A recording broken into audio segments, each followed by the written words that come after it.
Hola, ¿me extrañaron? Buenos días, tardes o noches, independientemente de dónde nos estén mirando. Somos los Vitreyes y hoy vamos a hablar desde los juegos Open World.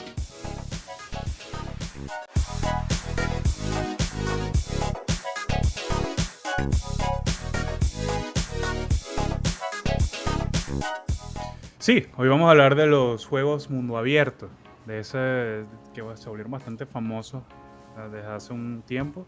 Y bueno, queríamos hacer un episodio hablando de ellos, para ver qué tal. Y de hecho, vean acá, aquí a mi izquierda, tengo prácticamente todos los juegos que tengo en físico son Open World. Entonces, queríamos, bueno, vamos a hablar sobre ellos un ratito. Así que quiero dar el primer dato, muchachos. Y el primer dato es algo que yo le dije a Jorge, que no iba a spoilearle el trick, la sorpresa, de que en realidad el primer juego mundo abierto, acá la está Alfredo, el primer juego mundo abierto se llamaba Go. Y lo primero que me viene a la mente es el juego chino ese parecido a ajedrez. Sí. Es justamente el juego que se inventó en China 300 años antes de Cristo. Ah, no, pero por favor, ¿qué es eso? No, eso es un videojuego. Es literalmente un open world. Es un videojuego. Porque es un board game. Es un board game que tú podías hacer y obviamente movías tus fichas como te diera la gana. Tenías un territorio y tú podías mover tus fichas como quieras y tenías que vencer al enemigo. Así que sí, es el primer open world del mundo. Okay. Ni siquiera se necesita una computadora para eso. Wow. Claro, yo tenía que decir. ¿Y sabes cuál es el segundo? El juego de la vida. Ajedrez. El juego de la vida. Ajedrez. No, No, el juego de la vida no es un open world, es un roguelike. Perdóname. Sí. Más si estás en Latinoamérica. Es el Dark Souls de la vida. La dificultad maestra en Latinoamérica. Bloodborne casi. Pero no, el juego de hecho el que vino después de Go China se llamó ajedrez. Obviamente ya sabemos que eso fue como que inclusive se hizo en el continente, era como que un subcontinente indio, no sé exactamente, porque en esa época, 400 años después de Cristo, entonces ahí se creó el ajedrez. Y ya sabemos que el ajedrez sí se puede mover para donde te dé la gana. Bueno, ya saben que el ajedrez es un open world también. Wow. Exacto, un open world. Así que pero entonces ajedrez quien quiera hacer classic, tiene que jugarse un buen ajedrez. Bueno, y con todos esos problemas.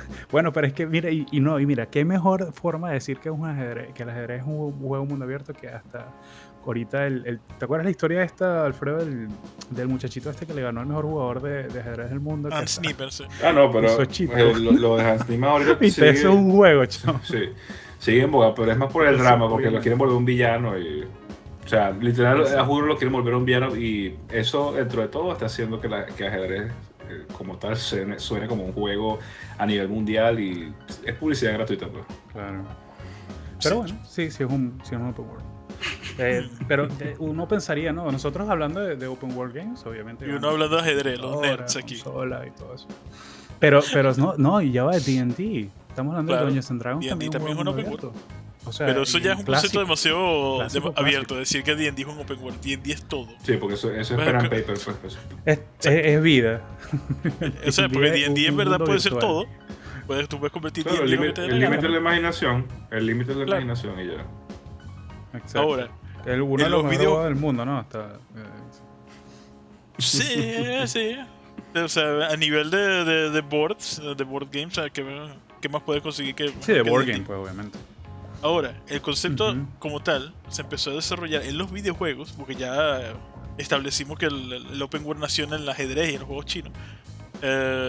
Empezó alrededor de 1976 con un juego que se llamaba Dark Cave Adventure. Creo que Giant Cave Adventure, algo así. Un juego muy pero no era como algo así llamado como que Jet algo. No. O sea, el primer juego en verdad se llamó Open World porque tú tenías la libertad de hacer lo que te diera la gana. Era ese juego que se llama Dark Cave Adventure. Creo que era Dark Cave Adventure. Y es un text-based game, supongo. Un juego de texto. Colossal Cave Adventure, sí. Es un text-based game. Pero sí se le consideró Open World, porque como dije, hay libertad. Tú puedes hacer lo que te dé la gana en ese juego, tú puedes caminar, tienes diferentes branches, no tienes un objetivo fijo que tienes que seguir, porque lo que más se identifica de un open world es la libertad de poder seguir lo que tú quieras. Uno de los mayores ejemplos que puedo dar. O sea, la libertad de narrativa que tú puedes darle a tu mismo personaje como tipo de roleplay. Uno de los más populares que tú puedes decir que hace eso son los juegos de Bethesda. Por la mucha mierda que le tiran a los juegos de Bethesda, ellos hacen muy buen open world.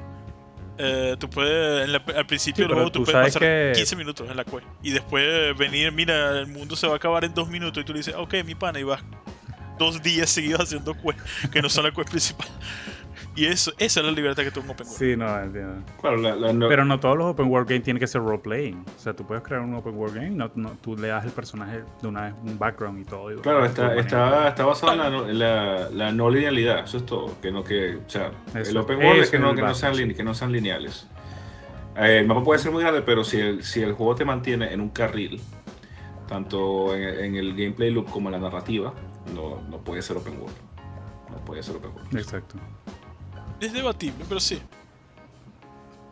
No, pero bueno, esa es la definición, pues. Esa es la definición de lo que consideramos lo que se considera un open después world. Y sí, los primeros obviamente, bueno, eran pixelados y no había... Y pixelados, es texto. Era puro texto. Y unos que eran de texto, claro. Sí, Text Adventure era puro texto. Wasteland 1 era así. Colossal Cave Adventure era así también. O sea, era puro texto y era pura imaginación. Era los Master Zork también. No, pero Jet Rocket era un Flight Simulator de Sega. Y Ahora, de 1970. Y tú podías moverte para donde tú quisieras, técnicamente. Obviamente estamos hablando de los boundaries del juego, ¿no? Que claro. ¿Cómo se crea un Flight Simulator a ese nivel? No, ahora, hablando serio, el Microsoft Flight Simulator es un open world. O sea, porque el juego es abierto, pues. Tú puedes hacer lo que te dé la gana ahí. A ti te tiran en eso y te ponen un avión y te... Claro, pero no hay objetivo, no... Sí. Exacto, pero o sea, si estamos hablando de concepto de open world abierto, pues el mundo es abierto. Es un simulador. ¿Dónde te quieres? Claro. Un simulador en el que puedes manejar la nave de Halo. Las naves de Halo. Claro. Los mods. Justo, claro. No, eso viene en el juego. En el último Flight Simulator. Sí, no, ese se lo pusieron al juego, también, después cuando los Open World empezaron a hacer más que texto en la pantalla, fue con juegos tipo de Daggerfall, Elder Scrolls 2. Arena, o sea, el primer Elder Scrolls, que es Arena, yo no lo considero un Open World porque eso era demasiado meterse todo el día en dungeon y yendo de frente, era más un dungeon crawler. Ya después subió Open World fue en el 2, claro. Que fue extremadamente grande. Ese mapa de Elder Scrolls 2 ahorita le gana a muchos juegos ahorita. Lo que pasa es que claro, los arbolitos eran un palito, pues. Claro. No había nada en ese mundo, o sea, completamente vacío. Un monstruo de vez en cuando ahí tirado por el medio campo y más nada. Pero era open world. Bueno, y se rompieron récords de gente que lo caminó. Claro. De gente que lo caminó todo el mapa. También Ultima, también había juegos de Ultima que también era considerado open world. Y al principio sí. Eso es una saga completa que necesitaría como 5 videos, pero sí. ¿Qué más? Wow. ¿Qué ustedes dirían que fue el salto después de ese tipo de juegos?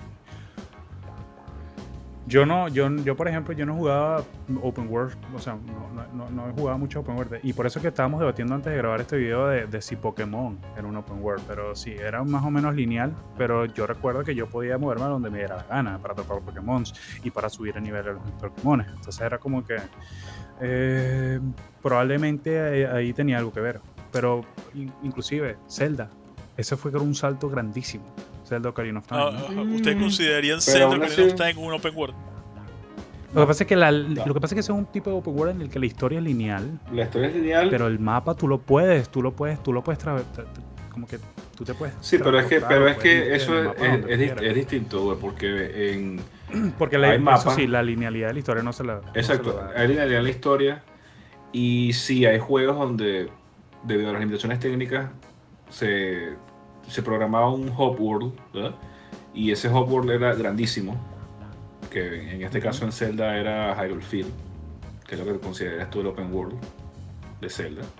Cuando te das cuenta, si lo ves a gran escala, obviamente para la época era una maravilla tecnológica lo que estabas viendo ahí, pero no hay tanto pues. Pero sí era considerado un open world. Pero aún así en aquellos tiempos todavía ya en aquellos tiempos, porque Ocarina of Time fue que en el 97, si no mal recuerdo, ya habían ejemplos de juegos que eran verdaderamente open world. Y eso es lo que iba a decir antes que entráramos a esto, que eran los CRPG, ¿verdad? Que son estos juegos no necesariamente 3D, eran más que todo isométricos, tipo Diablo 1, Diablo 2, ¿verdad? Pero eran juegos verdaderamente gigantescos. Y ahí puedes empezar a hablar, o sea, yo me acuerdo, o sea, de los primeros que yo me acuerdo que la gente empezó a hablar de eso fue cuando estaba Fallout, pues, el primer Fallout, el segundo Fallout. Que yo no considero el primer Fallout open world, porque o sea, la mayoría era un mapa gigante y tú ibas a hubs, pequeños hubs que tú veías gente y vaina. Claro. No consideraría open world. Pero es el inicio de un mapa verdaderamente gigantesco. Y bueno, claro. Con el avance de la tecnología, ese género que era CRPG empezaron a evolucionar, y los mapas de verdad eran mapas, no instancias como dice Jorge, porque como exacto, que Hugo solamente lo va a poner en la pantalla. Fallout, cuando comienzas a jugar y sales de la primera zona, tú ves en tu Pip-Boy, ves el mapita y es un mapa súper rústico, y le dices, mira, quiero caminar de aquí a aquí, y tú ves que va avanzando la cantidad de días y puede haber un random encounter de un camino a otro. Por cierto, antes de seguir, Fallout 1 y 2, excelente juego, jueguenlo. Muy bueno claro, juego. Bueno, un clásico increíble. Sí. No. Pero bueno, yo por ejemplo, yo no jugué nunca Fallout 1. O sea, Wow. Ni supe de eso. Porque somos amigos. Tú sabes. Wow. Para los que nos estén escuchando, Fallout no comenzó con Fallout 3. Lo que conoce la mayoría de la gente. Comenzó con Final Fantasy 7. Sí, me imagino. Fallout 1 y 2 son unas joyitas, son unas joyas muy, muy, muy, muy hermosas en los videojuegos de una época que no va a volver nunca, porque esos juegos son extremadamente inaccesibles para la gente ahora. Y, o sea, de verdad se los recomendamos. Ahora se los recomiendo, yo se los recomiendo. Son excelentes juegos. De hecho, ahorita yo estaba comentando, ahorita que están hablando de eso, de que porque somos amigos, nosotros tenemos un amigo en común, se llama Eloy, a él le encanta Metroid.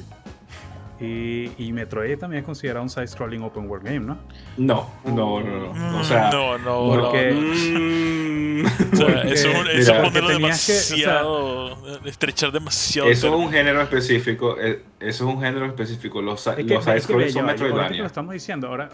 Ajá, yo sé, pero es que ahora que me estoy dando cuenta de que la definición de open world es demasiado rara. Porque, ¿qué depende de eso? ¿De la linealidad de la historia o de que el mapa esté grande y tú puedas mandar donde quieras? Que puedas hacerlo a tu paso. Un mundo abierto o que puedas seguir la historia al paso tuyo. Yo diría que es una combinación. Porque, está bien, la historia puede ser lineal, pero, porque el juego tiene que tener una limitación. Entonces el open world te está diciendo a ti, mira, esta es la historia, pero tú la sigues cuando quieras. Tú puedes seguir caminando, puedes hacer lo que tú quieras. O sea, lo que estás hablando, Uber, es como, mira, el problema de lo que te estás imaginando, el debate de lo que te estás imaginando con respecto al qué tan flexible es la definición de open world, es que si te pones a pensarlo, o sea, todo juego puede entrar ahí, tal cual como si te pones a pensarlo, casi cualquier juego puedes meterlo en definición de RPG, porque en todos los juegos estás jugando un rol. Sí. Entonces no vale la pena de darse mala vida pensando, o sea, sí, tenemos unas definiciones muy flexibles de lo que es un open world game, y la gente pero entonces, ¿y Persona? No, Persona no es un open world game. No, Persona no es un open world game. No, ¿viste? Entonces, puede que tú estés manejando una ciudad, pero eso por instancias. Lo que yo defino un Y open el mapa world es lo más chiquitico, abierto que puedes hacer un mapa con el menor número de instancias posible. Por ejemplo, uno de los ejemplos más famosos ahorita es Skyrim.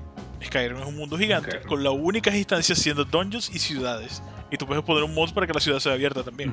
Pero el mapa como tal, lo que tú traversas alrededor de ciudad en ciudad es abierto completamente. Y tú puedes ir a cualquier lado que tú quieras. Claro. Esa es mi definición de más sencilla. Sí. Bajo esa definición, volviendo al ejemplo anterior, cuando estás haciendo Metroid, y por defecto Castlevania, porque ambos entran en el género de Metroidvania, por lo menos los 2D, todas las ediciones están separadas por barreras de carga. Entonces ya no entrarían ahí. Y bueno, eso.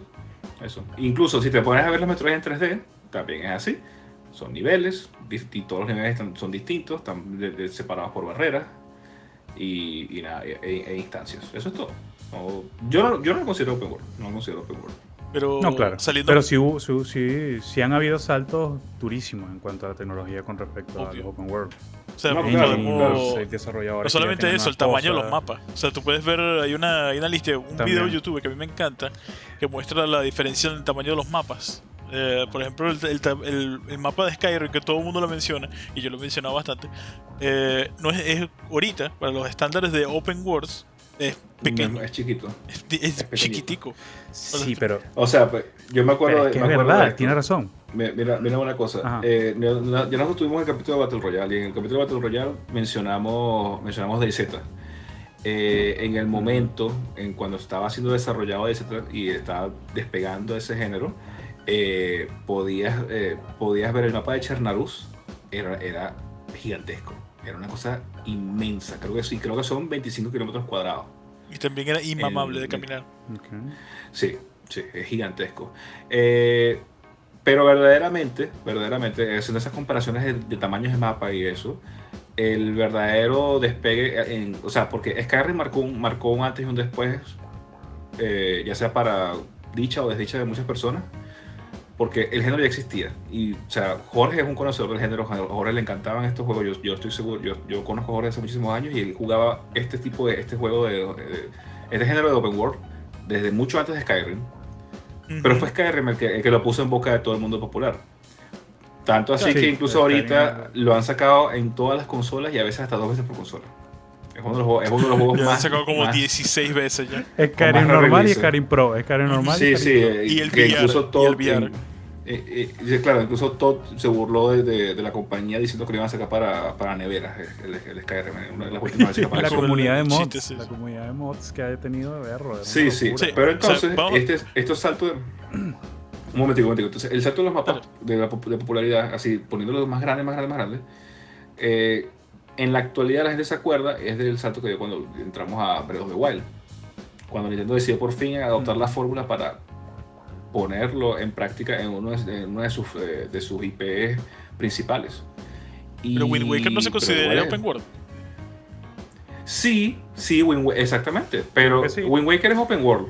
Wind Waker, las zonas de carga entre mapas, porque obviamente el mapa no está cargado nunca, o sea, la tecnología no da En para su eso. totalidad, un claro. disquito ahí. Sí. Él va renderizando pero mientras estaba tú muy vas bien avanzando. camuflajeado. Sí, sí. Exacto, estaba muy bien camuflajeado, pero eso es un open world, obviamente, y súper limitado. Y como siempre, como lo mencionamos en otros capítulos, usando las limitantes del hardware de la época. ¿Cómo hacías, bro? Vamos, un océano gigante, no tienes que mostrar casi nada, solamente agua, y mientras te vas acercando, la neblina se va despejando y va renderizando islas nuevas Claro. y todo esto. Pero eso sí era un open world, simplemente no fue... Yo quería decirle justamente con eso, de que tú estás diciendo que era fácil como que simular un mundo abierto por la forma en que tú construías el mundo. Si tenías un océano, escuchar, era más fácil por el hecho de la repetición de geometrías, de cosas así, pero ajá. Que ahorita, por eso que digo, ha ido evolucionando la tecnología demasiado en cuanto a la parte de densidad, que es lo que más me importaba a mí, porque eso es lo que te hace sentir el hecho de que tú estés en un open world. En Skyrim habían enemigos entre un punto A y un punto B. La mayoría de todos eran árboles, montañas, te encontrabas uno que otro dungeon, pero era literalmente como environment. No es que veías que a cada rato a una persona, una interacción, cosas que ocurrían en el mundo abierto. Y ahí es donde se hicieron los saltos, ¿no? de tecnología. Por ejemplo, de repente tú te encuentras juegos como Assassin's Creed, Red Dead Redemption, Elden Ring, que concha, le acoplaron muchísimas otras cosas en cuanto a densidad. Cyberpunk, aquí está, inclusive. Coño. Era un sueño, se quedó en un sueño, pero tenían una Sí. gran cosa así Tenía de una- que la verticalidad del juego no lo tiene ningún otro juego hasta ahora, la verticalidad de Cyberpunk. Entonces es como que, ¿cómo es eso? Sí, ¿Qué es lo que había a lo que, pasado? a lo que te refieres con eso es un problema que tienen los desarrolladores desde el principio. Obviamente. Las limitantes en hardware no dejaron nunca que los desarrolladores pudieran plasmar lo que de verdad querían en un juego. Porque tú podías hacer algo muy grande, ¿verdad? Pero las limitantes de RAM, de capacidad de procesamiento y la propia capacidad de los discos, ya sea para consola o lo que podías instalar en una computadora, no te permitía poner suficientes critters, o sea, animales del mundo, personas caminando para hacer que uno se sintiera vivo. Por lo tanto, el género no era tan popular y eso era lógico, pues te podías sentir inmerso en el mundo, pero la ilusión de estar ahí, entonces se rompía muy fácilmente porque de verdad sentías que el mundo estaba como que muerto. Sí, ¿Y qué juegos ustedes creen que empezaron a adoptar eso como algo de nómina? Así como que vamos a crear un juego y tiene que sentirse vivo. Mira, ¿Cuándo empezó a llegar eso? Poco a poco. Yo creo que el único que lo ha logrado. Bueno, el único juego que yo creo que en verdad ha logrado que un open world se sienta vivo es Red Dead Redemption 2. Este juego está vivo de pies a cabeza, no importa dónde tú camines. Estoy de acuerdo, sí, estoy un poquito de acuerdo con eso porque cuando yo estaba jugando Red Dead Redemption se sentía que cada cosita que tú veías y tú la ibas a ver porque tú sabías que algo iba a poder pasar ahí, o sea que, perro, estoy viendo a alguien caminando medio raro, está como borracho, voy a ir y pasaba algo, o sea, estaba en el medio de la nada, había una historia, había algo, cada personaje tiene como un background. Sí, de repente caminabas por la planicie, veías búfalos, de repente ibas al bosque y te encontrabas un puma que te mataba en un solo golpe, veías marcas de un asesino en serie en un árbol, sí, es en serio, o sea, y hay una historia de eso. De dinosaurios y alguien que lo investigaba. Ves gente caminando, de repente la persona te dice, mira, cuidado con los bandidos en yo no sé qué cosa, y tú vas allá y hay bandidos ahí, en verdad. Gente que te pide ayuda en medio del camino. Pero viste, ahí digo yo, ahí está como que la antítesis de eso.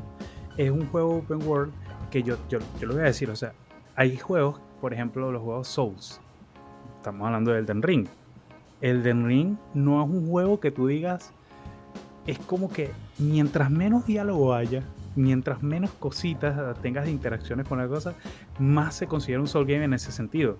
Entonces, ¿cómo es eso? Explícame cómo pudo llegar a un punto tan grande, un juego como Dark Souls, Elden Ring, o sea, Elden Ring, pues. La cosa es precisamente, esto lo puedo explicar facilito, porque la serie Souls, como lo mencionas, no era un open world. No eran considerados juegos open world. Exacto, y entonces para poder conservar, o sea, ellos lograron viajar por esa pequeña línea, conseguir ese balance entre hacer un juego open world y tratar de mantener la esencia y el alma de lo que era la franquicia de los juegos Souls, ¿verdad? Y entonces, como tú dices, te vas consiguiendo, o sea, eso es lo increíble del Elden Ring, que viajas por el mapa, consigues cosas, ves monstruos interactuando a veces entre sí, ves, todo el mapa está poblado, ¿verdad? Y aún así te sientes solo, y a veces te sientes solo, y aún así te sientes solo a veces, y sientes que el mundo está medio muerto. Sí, te sientes solo. Pero te encanta. ¿Y cómo es posible que eso haya calado tanto? Porque a uno le gusta eso, porque creo que esa es la parte, es como muy difícil, te sientes con ansiedad todo el tiempo.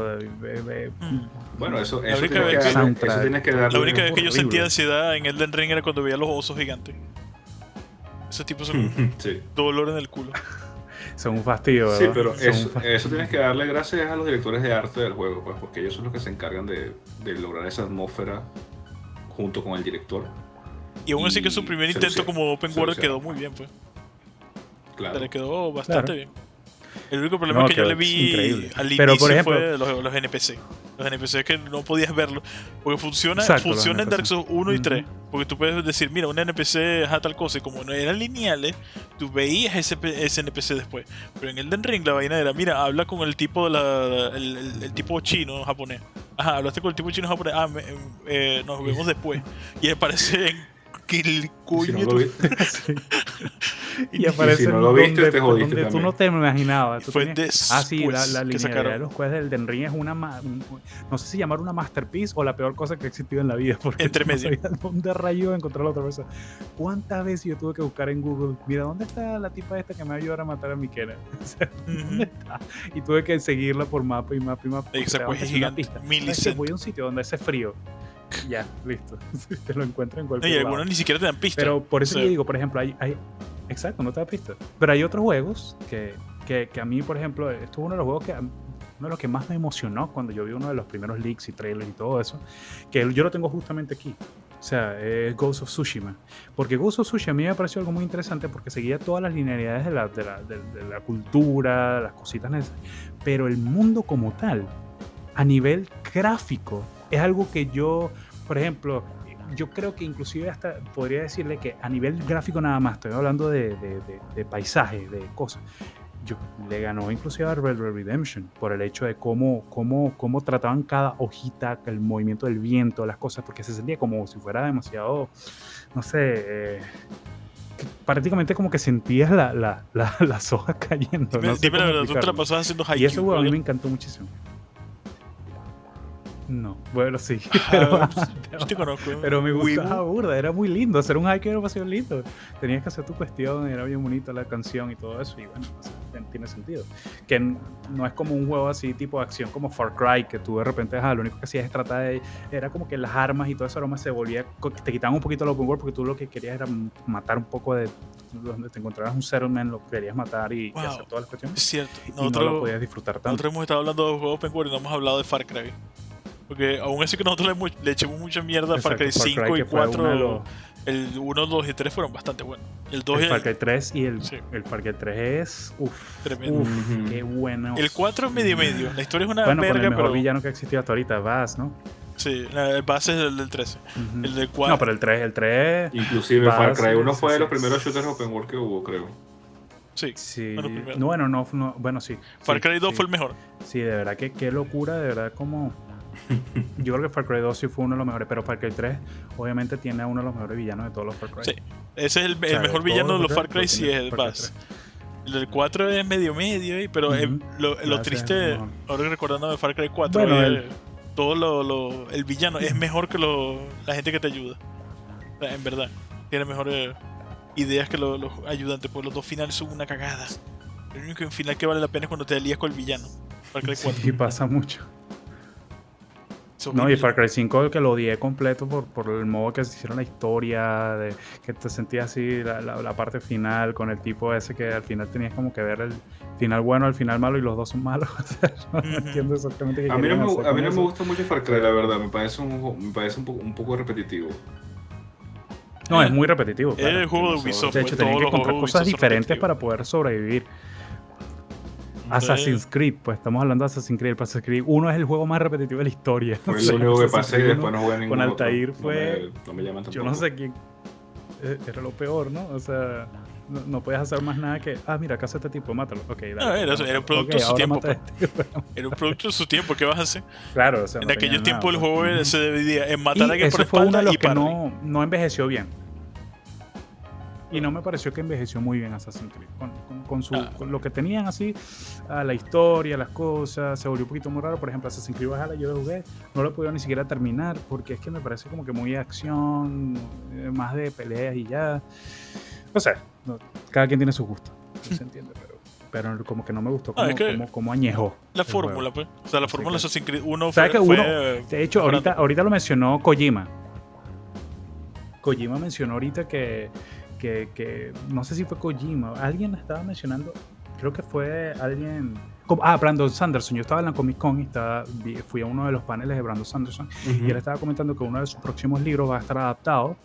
Brandon Sanderson es un tremendo escritor de fantasía épica Un y libro él iba a open adaptar uno de world. sus libros a videojuegos, y él dijo que una de las cosas que le gustó más es No sí, va a es- ser un videojuego no es open world, y va a adaptar es otro, y va a adaptar ¿cómo se llama? Ustedes no sé si jugaron se llama Infamous, que fue un muy buen juego claro. open world que salió, Infamous Second Son, Claro. Infamous, de verdad que a mí me gustó muchísimo la forma en que te podías transportar, era muy genial, así, a mí me gusta ese juego.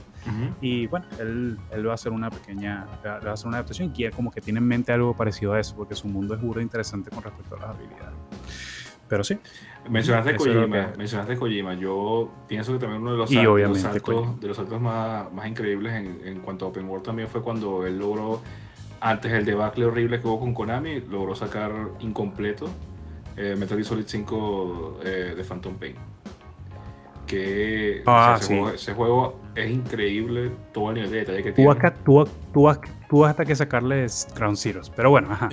Ya Eso no. fue- De eso inclusive podemos hablar después. Ahí. Eso es un tema muy, muy extenso. Pero ahora que lo que se nos acabó nuestro tiempo, pero voy a hablar con ustedes, sabes que nos encanta hablar, pero no tenemos tiempo límite.